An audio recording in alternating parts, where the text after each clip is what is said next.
The story begins with the goddess Norn apologizing to the main character. She tells him that he was summoned by mistake. The Otherworld summoning spell selects people randomly, and somehow he ended up being pulled into it, even though he was never meant to be part of it in the first place. This spell is insanely dangerous, so powerful that it could destroy entire worlds if misused. That's why it's forbidden. But despite that, some factions used it without permission. The moment Norn found out, she rushed to stop it. But she was too late. The summoning had already happened, and now he was here, stuck in this unknown world. The people who were actually meant to be summoned had already gone to their assigned places, each of them chosen for a purpose. But our protagonist? He wasn't supposed to be here. He ended up being dragged along by accident. He asked her to send him back, but that's not possible anymore. In her anger, Norn completely destroyed the summoning spell. She erased it from existence to make sure it could never be used again. Which means he's trapped here for good. Even worse, his original body is gone. There's no going back. He has just one option now to start a new life in this strange world. But there's a catch. He can't join the others who were summoned as heroes. Since he wasn't chosen, if he ends up in their empire, they'll treat him like an outsider. Maybe even worse. But Norn promises to send him somewhere else. Somewhere safe. A nation that feels like it's straight out of a fairy tale. Takumi has no idea what he's supposed to do now. He's confused, lost. But the goddess tells him not to worry. She's going to bless him before sending him off. And suddenly his status screen opens up, revealing something unexpected. His age? 17. Not 40 like in his past life. That 9-to-5 grind? Gone. This new world offers something completely different, a choice between combat roles or production jobs. Takumi doesn't want to fight monsters. He's not interested in bloodshed or becoming a hero. So instead, he chooses a production class. Something peaceful. Something that fits him. Before sending him off, Norn hands him a few items, tools and resources that will help him survive. Then, just like that, she sends him into the new world. His arrival? Not exactly smooth. He crash lands. But the moment he opens his eyes, he realizes something else. He doesn't look anything like his old self. That tired, unattractive face from his previous life is gone. The new him is different, healthier, stronger, better. He checks his status screen again, and that's when it hits him. He really was blessed by the goddess. It's all real. But he knows one thing for sure. He has to keep this a secret. If word gets out, it could cause serious problems. So for now, he stays quiet. And then comes the next step, testing his abilities. Whoa! So this is a fantasy world. Takumi's eyes light up as he looks around, still taking it all in. Then he notices a wooden branch lying nearby. Without hesitation, he uses his blacksmith skill on it and transforms it into a spear. That simple action unlocks something new. The woodworking skill. Apparently, crafting even the most basic item is enough to start building his capabilities. Next, he activates his appraisal skill, scanning the area. And what he finds shocks him. The entire place is packed with valuable herbs, just growing wild. He immediately rushes to gather them all, pulling everything he can get his hands on. But then reality hits. His bag's already full. That's when he remembers. Norn had given him a special item box. Something magical with unlimited storage. Perfect timing. He loads everything in, no stress. And just as he gets organized, something unexpected happens. A young girl appears, clearly in trouble and asking for help. Without thinking twice, Takumi steps up, ready to protect her. But just as he prepares, he gets a look at what she was scared of. A rabbit. Wait, what? This thing looks kind of adorable. Is it really that dangerous? The answer comes fast. The rabbit lunges at him with sharp, deadly precision. No joke, this thing isn't here to cuddle, it's here to kill. Takumi reacts instantly, gripping his newly crafted spear and strikes. One clean move and the rabbit goes down. That fight ends up unlocking something else. Swordsmanship skill. Takumi's left wondering, is this good luck or just bad timing? I mean, how did I even win that first fight? But then he notices something strange pop up on his status screen. Warrior level 1. Wait, what? I didn't even choose a combat job. This wasn't supposed to happen. As he processes that, he turns to the young girl who was just standing there in the middle of a dangerous forest. He's like, "What are you even doing out here, kid?" She calmly tells him she's been gathering herbs. She's from a nearby village. And after everything that just happened, she agrees to bring her new hero along with her. Apparently, she's not too shaken up. On the way, she casually mentions how delicious that rabbit he just killed actually is. Takumi doesn't waste a second. He drops it into his storage box for later. But then something odd happens. The girl's looking at his gear a bit too closely. Wait, how is she even seeing my item box? I made sure it was concealed. Meanwhile, far away, back in the same fantasy world, something else is happening. 3 students from Takumi's old world have been summoned. They don't know how or why until a woman walks in to greet them.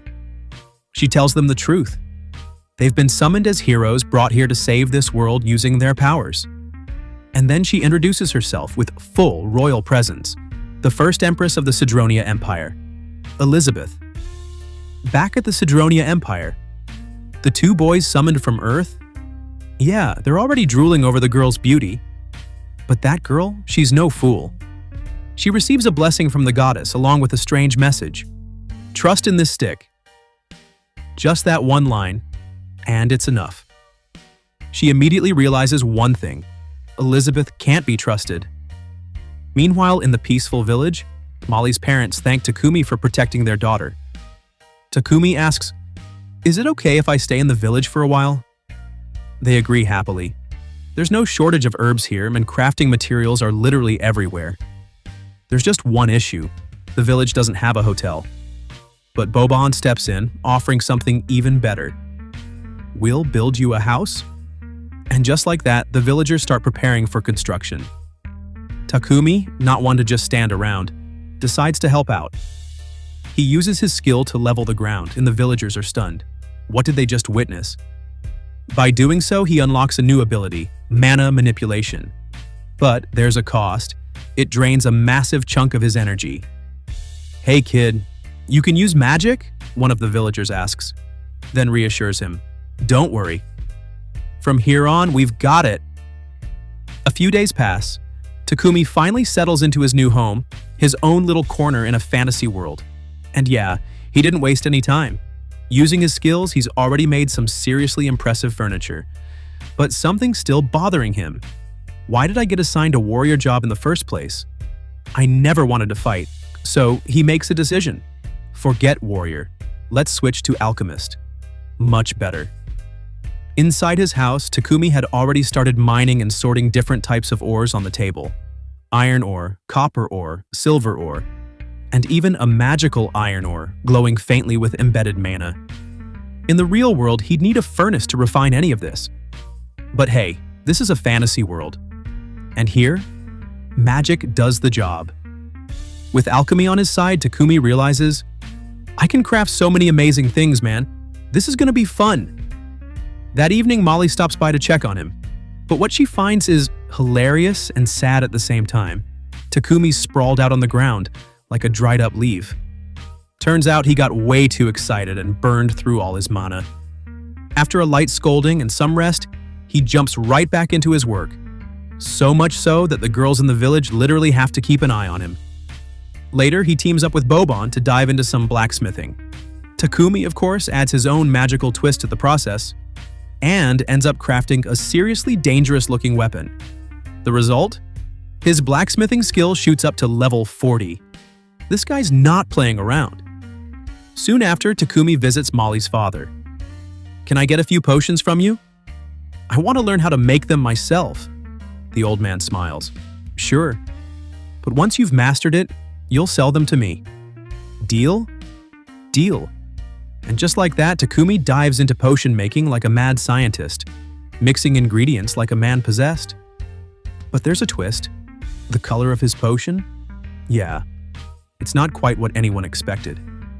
Curious and excited, Takumi heads out into the forest once again. Out in the forest again, Takumi was chewing on a few herbs. but suddenly he starts writhing in pain. Turns out, one of the plants was poisonous, but with his healing skill, he manages to recover just in time. Why would he eat a poisonous herb on purpose? Well, because building resistance is the best way to survive in this world. And thanks to that, his purification magic also leveled up. But before he can celebrate, a massive pig-like monster ambushes him from behind. Takumi tries using his spear, his dagger. Nothing works. The monster shrugs off his attacks like they're nothing. He barely manages to dodge in time. Panicking, Takumi throws out spell after spell, fire, wind, even basic traps. All useless. Mommy, how do I even beat this thing? And if that wasn't enough, a venomous spider shows up too. But wait, the spider's injured. Takumi's distracted just for a second. Boom! The pig monster charges at him. Just as it's about to crush him, the spider leaps in and takes the hit. It saves him. But now it's even more badly hurt. What the hell works on this thing? Physical attacks don't, magic doesn't. What now? That's when it happens. His intuition skill kicks in. A sudden flash of insight, Takumi activates his Alchemy skill, Decompose, and targets the monster directly. And this time, it actually works. Beaten and bruised, Takumi drags himself over to the injured spider, and with a gentle touch, he uses his healing skill to nurse it back to life. As he begins to leave, wait, did that say tame? Yep, the spider had been tamed. It's now officially his pet. Takumi chuckles. Guess you're my dog now. But hey, you're kinda cute, aren't you? He gently asks, wanna come with me? The spider happily nods. He names it Maple. And just like that, the spider evolves into a more powerful form. When Takumi returns to the village, everyone is absolutely shocked. He defeated a joint boar all by himself.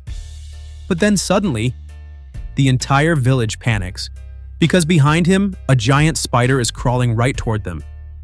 Takumi quickly calms them down. Relax! This one's tamed.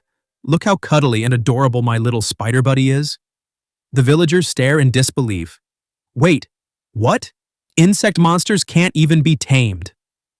That night, everyone sits around a huge fire, feasting on the giant boar. Even Molly's father speaks up. Takumi, you should really go to a bigger city. You could sell the monster parts for a fortune. Meanwhile, the villagers begin to talk amongst themselves. Ever since Takumi showed up, the village feels happier, more alive. But deep down, they all know one thing. This village is too small for someone like him. Takumi is destined for something far greater. Meanwhile, far away from the village, Norn, the goddess who summoned Takumi, watches him from above, with a soft smile on her face. She's genuinely happy. Happy that Takumi is finally living a life he deserves, peaceful, fulfilling, and free. But suddenly, another goddess appears beside her. Her voice is serious. What exactly are you planning, Norn? You gave that boy a special body, your own blessing, and you even sent him back in time by an entire year using a forbidden summoning spell. Norn tries to play it off. Oh, I just felt like it. But the truth is obvious. She saw something in Takumi.